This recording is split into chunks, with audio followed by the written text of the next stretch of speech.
How to fix PlayStation Network signing failed on PS5. The very first thing you want to do is to update your PS5 system software. Go to Settings on your console, select System Software Update, and then click on Update Now. When the download is completed, read the System Software License Agreement. Then click Accept and press the X button to confirm your choice.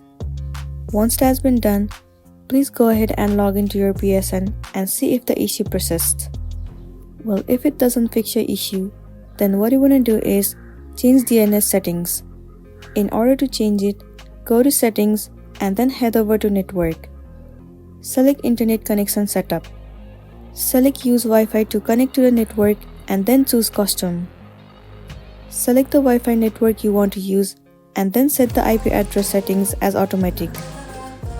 You have to select Do Not Specify on the DHCP host name screen. Select Manual on the DNS settings, and then you'll have to enter the primary and the secondary DNS. Well, once the DNS has been changed, it might fix the issue that you have been facing.